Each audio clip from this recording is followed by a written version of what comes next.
Live from downtown Detroit, home of WDIV and Click on Detroit, Local 4 News at noon starts now.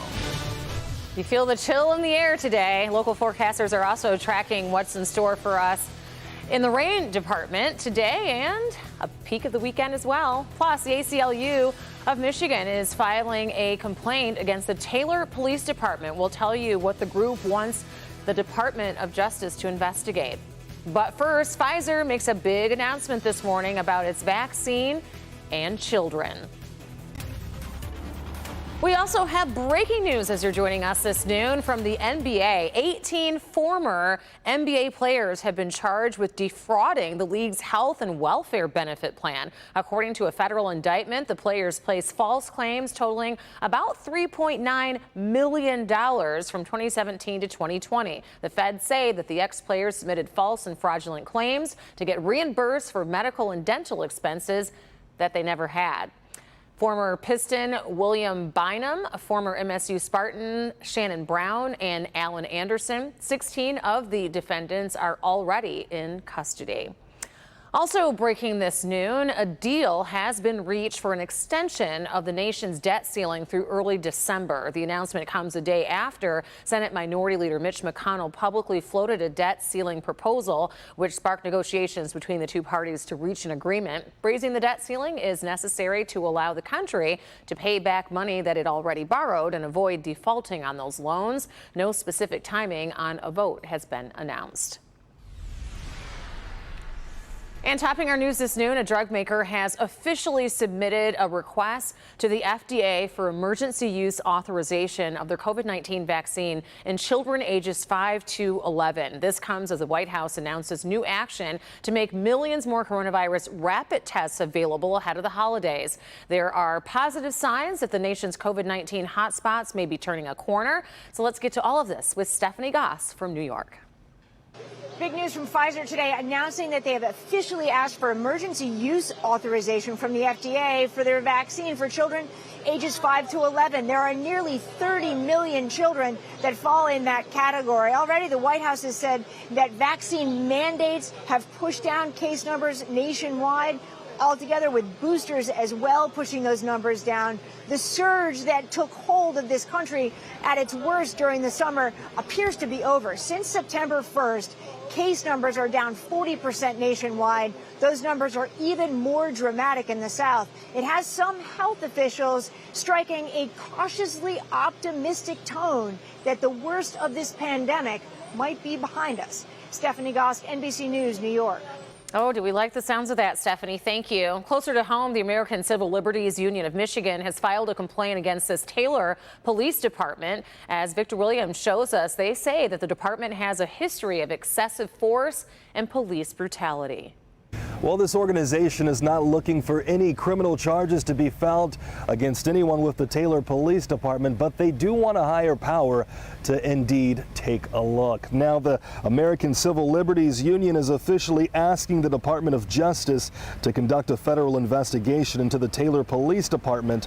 Many are saying that the Taylor Police Department has maintained a culture of intimidation and excessive force. A representative from the organization says they have observed the department for the past 5 years and has seen incident after incident where the department has been in the wrong. Now, some are saying that the officers operate as if they're in war zones, looking at many of the residents as enemies, especially when dealing with people of color. Take a look at the video that was shown during this press conference, which appears to depict a person being tased right in front of his child.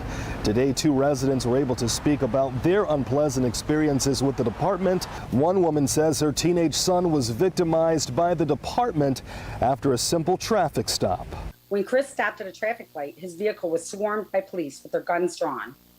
Even though he provided no resistance and was following their commands, he was violently pulled from the car and tackled to the ground by multiple officers. At the police station, he was held for more than 24 hours without being given food, water, or being allowed a phone call. There was zero need for Taylor Police to employ that sort of excessive force in that situation. Now, several other organizations have come forward with their support of the ACLU's request. I'm told that the city is going to be drafting up a statement and will have it to us by the end of the day. In Taylor, Victor Williams, Local 4. All right. Thank you, Victor. This morning, the Michigan Supreme Court heard arguments in the case of Ted Wafer. He is the Dearborn Heights man who shot and killed Renisha McBride as she pounded on his front door looking for help back in 2013. Wafer was convicted of second-degree murder and manslaughter and is serving a minimum of 17 years in prison. Now his lawyers want the manslaughter conviction thrown out. The court will now review the arguments and issue a decision in the coming days. And developing this noon, the search continues for a man who shot an Ohio State trooper on I-75 near Findlay. The trooper had pulled over 42-year-old Robert Hawthorne for speeding. And when he asked Hawthorne to get out of his SUV, there was an altercation. It's believed that when Hawthorne grabbed the trooper's gun and shot him, Hawthorne was driving a Chevy Suburban with a Michigan license plate, which has been recovered. Hawthorne remains on the run, though. The trooper is expected to recover. Thank goodness for that.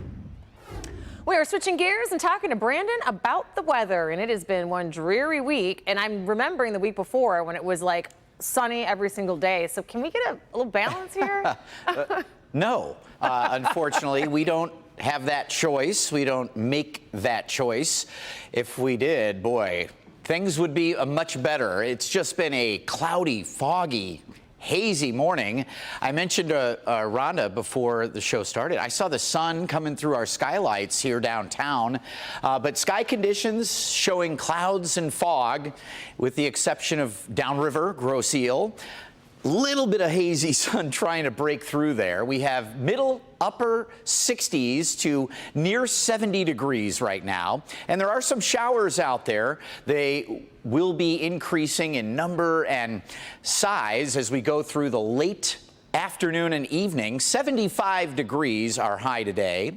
You can see some showers sneaking into Lenawee County, drying out as they approach on Storm Tracker 4.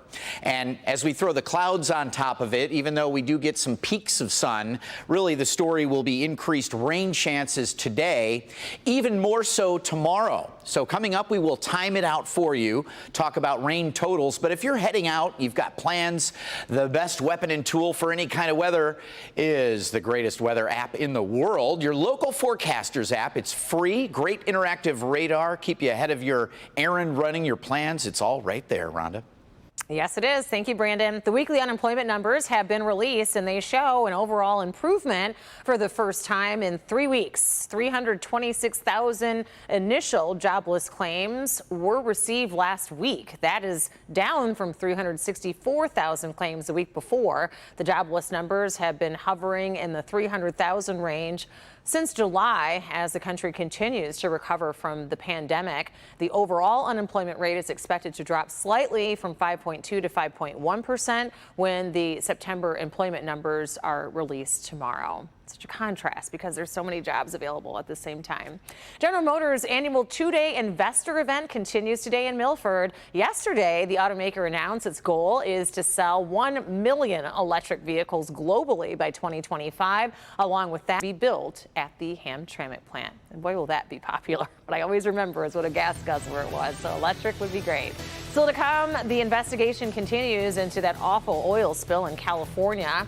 Find out what we're learning about what may have caused it. But first, the suspect is in custody after a shooting rampage at a Texas high school. What we are learning about a possible motive.